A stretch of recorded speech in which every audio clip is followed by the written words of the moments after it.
ოპოზიციის ალიანსი სამართლიანი და თავისუფალი არჩევნების ჩასატარებლად 6 ძირითად პირობას ასახელებს. 9 პარტიის ერთობა მიიჩნევს, რომ უნდა შეიცვალოს საარჩევნო ადმინისტრაციის ფორმირების წესი, ემიგრანტებს დაუბრუნდეთ ხმისმიცემის უფლება და გამკაცრდეს ამომრჩევლის ვერიფიკაციის პროცესი. თავისუფალი და სამართლიანი არჩევნების ჩასატარებლად აუცილებელია შესრულდეს 6 ძირითადი მოთხოვნა. ეს გახლავთ პირველი, საარჩევნო ადმინისტრაცია უნდა შეიცვალოს, უნდა გახდეს სრულად პარიტეტულ პრინციპზე დაფუძნებული 2020 და 2024 წლის არჩევნების შედეგად ბარიერგადალახული პარტიების საფუძველზე უნდა დაკომპლექტდეს თითო წარმომადგენლით, ხოლო ყველა შემდგომი კომისია უნდა დააკომპლექტოს ახალმა კომისიამ. სწორედ ამ პრინციპით, რაც შეეხება 24 წლის არჩევნებს, რა თქმა უნდა, არ მივიჩნევთ ლეგიტიმურად ამ არჩევნებს, უბრალოდ პირობითად, როგორც ბარიერგადალახულის პრინციპიდან გამომდინარე, ვიღებთ ამ მაჩვენებელს.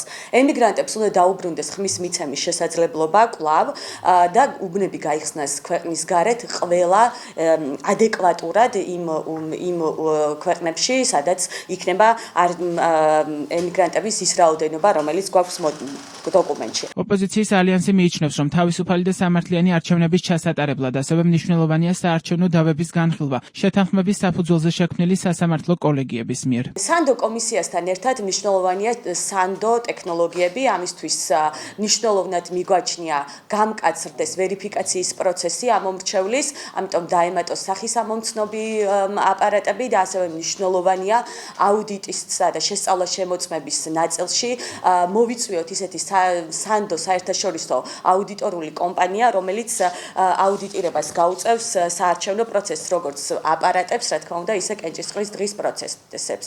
გაიხსნას სიები და შესაძლებელი გახდეს ამომრჩეველთა მონაწილეობის გასაჯაროება და ბოლოს საარჩევნო დავები განიხილოს სპეციალურად შექმნილმა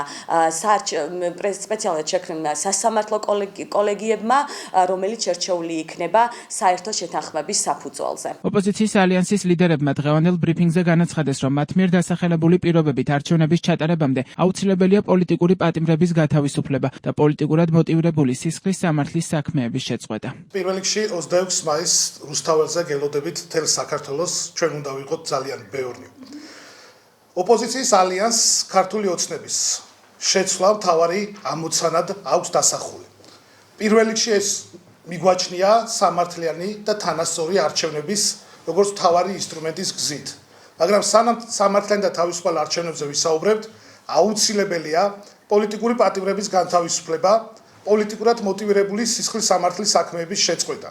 ასევე ის რეპრესიული კანონები უნდა გაუქმდეს, რომელმაც ფაქტურად ჩამოშალა ან ძალიან მნიშვნელოვანი საფრთხე მიაყენა დემოკრატიულ ინსტიტუტებს, კრიტიკულ მედიას, პოლიტიკურ პარტიებს, სამოქალაქო საზოგადოების ჯგუფებს და სხვა მნიშვნელოვან ინსტრუმენტებს დემოკრატიისთვის. ოპოზიციის ალიანსს უკვე უპასუხეს ქართულ ოცნებაში. ივანიშვილის პარტია მოთხოვნების შესრულებას არ აპირებს. ირაკლი კობახიძემ დღეს თქვა, რომ საპარლამენტო არჩევნები საქართველოში 2028 წელს დღეს მოქმედი კანონმდებლობით ჩატარდება. რაც შეეხება 2028 წლის საპარლამენტო არჩევნებს, ეს არჩევნები ჩატარდება დღეს მოქმედი კანონმდებლობით, ამის პირობას ვაძლევთ ყველას. დღევანდელი კანონმდებლობა არის აბსოლუტურად შესაბამისობაში საერთაშორისო სტანდარტებთან და შესაბამისად ჩვენ ბუნებრივია ჩავატარებთ ამ კანონმდებლობით. დღეს მოქმედი კანონმდებლობით 2028 წლის 28 ოქტომბრის საპარლამენტო არჩევნები. მოქალაქეების ნაწილი, ოპოზიცია და საერთაშორისო პარტნიორები საქართველოში სამართლიანი საპარლამენტო არჩევნების ჩატარებას თითქმის 2 წელია ითხოვენ. ისინი ქვეყანაში არსებული კრიზისის დასრულების გზად პოლიტპატიმრების გათავისუფლებასთან ერთად სწორედ ახალ არჩევნებს ასახელებენ.